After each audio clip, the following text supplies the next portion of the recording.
साहिवाल में young doctors paramedical staff और PMA का एहतजाज रंग ले आया। इंतजामिया और डॉक्टर्स के दरमियान मामला तय पा गए। डॉक्टर्स को रिहा कर दिया गया। एहतजाज रोकने और मामला तय करने के लिए डॉक्टर्स को हिरासत में लिया था।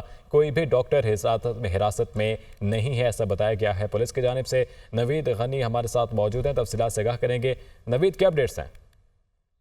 जी, चंद रोज कबल साहिवाल हेडक्वार्टर टीचिंग हॉस्पिटल में चिल्ड्रन वार्ड में आतिशज़दगी का एक वाकया पेश आया था, अफसोसनाक वाकये में, जिसमें मुबैना तौर पर 13 और सरकारी तौर पर 11 बच्चे जो जाँ बाग हो गए थे, जिसकी इंक्वायरी कमेटी तश्कील दी गई थी, जिस पर आज वज़ीर आला पंजाब ने मरियम नवाज ने आज खुद रिपोर्ट का जायजा लेते हुए साहिवाल टीचिंग हॉस्पिटल का दौरा किया और टीचिंग हॉस्पिटल दौरे के दौरान उन्होंने 3 से 4 घंटे जो इंक्वायरी की, जो इंक्वायरी कमेटी तश्कील गई थी, उनकी इंक्वायरी को उन्होंने रद्द कर दिया बिल्कुल, और सख्त सर्विस की हॉस्पिटल की इंतजामिया की। और उसके बाद जो प्रिंसिपल मेडिकल कॉलेज थे doctor Imran Hasan, MS hospital doctor Akhtar Mahboob, DMS hospital doctor Usman, AMS doctor Umar को नौकरियों से बर्खास्त करने के अहकाम दिए और साथ ही साथ उनकी गिरफ्तारी के भी अहकाम सादर कर दिए, जिस पर पुलिस ने उनकी गिरफ्तारी की अमल की कोशिश की। ठीक है नवीद गनी, बहुत शुक्रिया आपका। इस्लामाबाद में नेशनल प्रेस क्लब के बाहर पीटीआई का एहतजाज। इस्लामाबाद पुलिस की जानिब से मुजाहिरीन की गिरफ्तारियां। पुलिस ने पीटीआई इस्लामाबाद के सदर आमिर मुगल को हिरासत में ले लिया। पुलिस की जानिब से क्रैकडाउन के बाद कारकुनान मुंतशिर हुए। पुलिस ने आमिर मुगल समेत 8 कारकुनान को हिरासत में ले लिया है। इस्लामाबाद में नेशनल प्रेस क्लब के बाहर पीटीआई की जानिब से एहतजाज किया गया। तफसीलात जानेंगे आदिल तनोली से। आदिल, आगाह कीजिएगा। तहरीक इंसाफ की जानब से नेशनल प्रेस क्लब के बाहर एहतजाज जो है वो गुज़श्ता 1 घंटे से जारी था।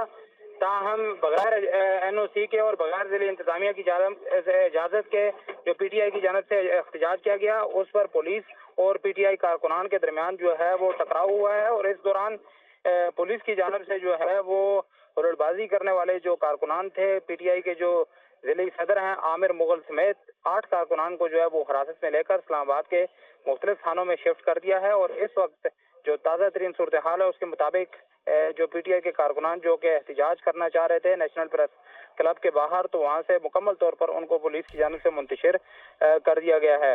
और ये बताया गया है पुलिस की जानिब से कि आज का जो एहतजाज था, इस हवाले से कोई इजाज़त नहीं ली गई, तो इसी वजह से पुलिस की जानिब से पहले पीटीआई के कारकुनान को कहा गया है कि वो अपना एहतजाज जो है खत्म करें, लेकिन कारकुनान की तादाद मजीद बढ़ती जा रही थी। तो इस दौरान आदिल तनोली, बहुत शुक्रिया आपका।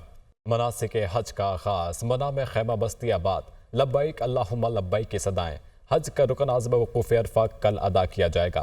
कल सुबह आज़मीन हज मैदान अरफात के लिए रवाना होंगे। दुनिया भर से 15 लाख से ज़्यादा आज़मीन हज की सआदत हासिल करने के लिए मौजूद। 1,60,000 पाकिस्तानी भी फ़रीज़ हज अदा करेंगे। फ़लस्तीन से 1,000 अफराद भी सऊदी फरमानरवा शाह सलमान की दावत पर हज अदायगी के लिए पहुँच गए हैं। तफसीलात जानेंगे ज़ीशान यूसुफजई से। जी ज़ीशान। देखिए अली, जो फिजा है वो लब्बैक अल्लाहुम्मा लब्बैक के नारों से गूंज रही है और दुनिया की सबसे बड़ी खैमा बस्ती को इस वक्त मिना में कायम है और लाखों आज़मीन हज मुख्तलिफ ममालिक से अल्लाह के बारगाह में अल्लाह के हुजूर में पेश हुए हैं। आज का दिन और रात जो है वो मिना में गुजारा जाएगा। फजर तक की जो नमाजें हैं वो मिना में अदा की जाएगी और फिर कल जो रुकन आज़म है वो अदा किया जाएगा, जिसे वक़ूफ़ अरफा जो है वो कहा जाता है। अरफात के मैदान में आज़मीन हज जमा होंगे और वहाँ पर 2 नमाजें अदा करेंगे, वहाँ पर दुआ होती है और ये हज का रुकन आज़म है। और हज के जो 3 फ़राइज़ है उसमें सबसे बड़ा फ़र्ज जो वक़ूफ़ अरफा है। उसके बाद जो आज़मीन हज है वो मुज़दलिफ़ा की जानिब जाएंगे और इस तरह से जो ये है मनासिक अपने जारी रखेंगे। अगर यहाँ पर पाकिस्तानी हुज्जाज की बात की जाए तो पाकिस्तानी जो हुज्जाज है उनकी तादाद ठीक है ज़ीशान, बहुत शुक्रिया आपका।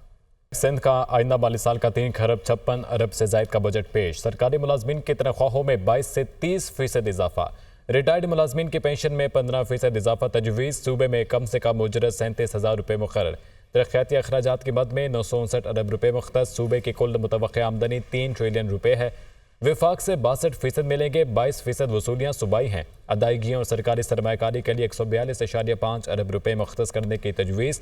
तालीम के लिए 519, सेहत के लिए 334 अरब रुपये मुख्तस। बजट में लोकल गवर्नमेंट के लिए 329 अरब रुपये मुख्तस किए गए हैं। ज़राअत के लिए 58, तवानाई के लिए 77 अरब मुख्तस करने की तजवीज़।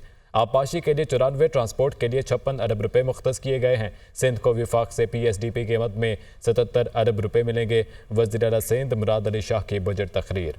लाहौर में मनी लॉन्ड्रिंग केस, मोनस सलाही समेत 6 मुलजिम इश्तिहारी करार। FIA anti money laundering circle Lahore ने चालान अदालत में जमा करवा दिया। मोनस सलाही और दीगर मुलजिमान के खिलाफ एंटी मनी लॉन्ड्रिंग एक्ट के तहत मुकदमा दर्ज है। FIA ज़राए के मुताबिक आमिर सुहेल, वाजिद अहमद, आमिर फयाज, फरासत चट्ठा और इम्तियाज शाह इश्तिहारी करार दिए गए। मोनस सलाही और दीगर मुलजिमान पर 12 अरब रुपए से ज़ायद की मनी लॉन्ड्रिंग का इल्ज़ाम है। FIA ज़राए का ऐसा कहना था। ऑपोजिशन लीडर उमर अयूब का कहना था कि किसी भी डायलॉग से पहले तहरीक इंसाफ की लीडरशिप और कारकुनान को रिहा करना पड़ेगा। पक्के के डाकुओं ने हमारी 180 सीटों पर डाका डाला, पहले सीटें वापस करें। तहरीक तहफ़्फ़ुज़ आईन पाकिस्तान के प्लेटफॉर्म से सियासी जमातें इकट्ठी हो रही हैं। हम पाकिस्तान में आईन और कानून की बालादस्ती चाहते हैं। इस्लामाबाद में प्रेस कॉन्फ्रेंस के दौरान तहरीक इंसाफ के रहनुमा रऊफ हसन कहते हैं कि ऐसा लग रहा है 6 जजेस के खत के मामले को दबाया जा रहा है। बानी PTI ने साफ कहा कि PP, नून लीग और MQM से बात नहीं करेंगे। महमूद खान अगर अलायंस के प्लेटफॉर्म से बात करना चाहें तो उनकी मर्जी है। वफाकी वज़ीर इत्तलात और नशरियात अता उल्लाह तारड़ कहते हैं कि 1 अरब रुपए की खती रकम मुख्तस की गई है। पहले मरहले में 5000 सहाफ़ियों मीडिया वर्कर्स की हेल्थ इंश्योरेंस को यकीनी बनाया जाएगा। इस्लामाबाद में तकरीब से खिताब करते हुए उन्होंने कहा कि हुकूमत आज़ादी इज़हार राय पर यकीन रखती है। इस वक्त डिसइंफॉर्मेशन का मसला बढ़ता जा रहा है। डिसइंफॉर्मेशन के सिलसिले को हमने मिलकर रोकना है। डिजिटल मीडिया के हवाले से कोई गिला शिकवा है तो इस हवाले से एक फोरम होना चाहिए। सहाफ़ियों की तजवीज़ को मलहूज़ खातिर रखा जाएगा। Chief justice Lahore high court Malik Shahzad Ahmad Khan ने कहा कि अदलिया ने हर किस्म के मुदाखलत का दिलेरी से मुकाबला करना है। इस्टेब्लिशमेंट की मुदाखलत का बहुत जल्द अख्ताम हो जाएगा। बदकिस्मती से ये मसला मौलवी तमीज़ुद्दीन के केस से शुरू हुआ और आज तक जारी है। चंद काली भेड़ें हर मुआशरे में मौजूद होती हैं, इनका जिक्र नहीं करूँगा। Chief justice Lahore high court Malik Shahzad Ahmad Khan Rawalpindi में खिताब कर रहे थे। जुडिशरी में इस्टेब्लिशमेंट की जो इंटरफेरेंस है उसका, ये मसला इस मुल्क को बदकिस्मती है कि मौलवी तमीज़ुद्दीन के केस से शुरू हुआ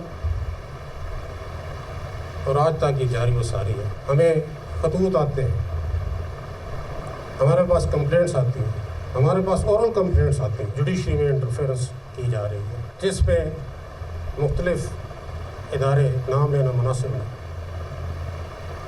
मुलव्वस है। लेकिन मुझे खुशी इस बात की है कि हमारी डिस्ट्रिक्ट जुडिशरी बगैर किसी डर, खौफ और लालच के, किसी ब्लैक मेलिंग पे आए बगैर अपने फ़राइज़ सर अंजाम दे रही है। लेकिन आपने इन लोगों की आंखों में आंखें डाल के इनको फेस करना है। इनकी किसी ब्लैक मेलिंग का शिकार नहीं होना, किसी किस्म की कुर्बानी देनी पड़े उससे द्रोह नहीं करना आपने, और यही स्पिरिट होनी चाहिए।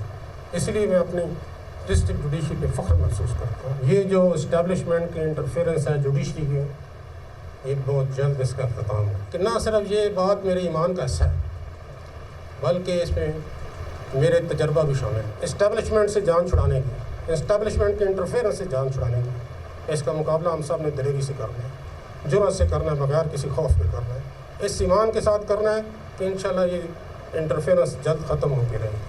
ज़ाती खिलाफात को पसे पोस्ट डालकर सिर्फ पाकिस्तान का सोचना है। सदर आसिफ अली जरदारी का ऐसा कहना था। पाकिस्तान को आगे लेकर जाने के लिए सबको किरदार अदा करना होगा। सियासी जमातों को जमहूरी और आइनी जिम्मेदारी निभाते हुए तरक्की और खुशहाली को मुकद्दम रखना है। सदर ममलिकत आसिफ अली जरदारी से वफाकी वज़ीर दाखिला मोहसिन नकवी की मुलाकात। इत्तेहाद और यकजहती की ताकत से हर चैलेंज से निपटा जा सकता है, मोहसिन नकवी का ऐसा कहना था। वफाकी वज़ीर दाखिला मोहसिन नकवी के सरबराह JUI मौलाना फजलुर रहमान से मुलाकात। मोहसिन नकवी ने फजलुर रहमान की अयादत की नेक ख्वाहिशात का इजहार। मौलाना फजलुर रहमान से 25 साल दरीना ताल्लुक है। मौलाना फजलुर रहमान से इज़्ज़त व एहतराम का रिश्ता है। मोहसिन नकवी ने मज़ीद कहा, गुज़िश्ता रोज़ वज़ीर आज़म शहबाज शरीफ ने मौलाना फजलुर रहमान से मुलाकात की थी।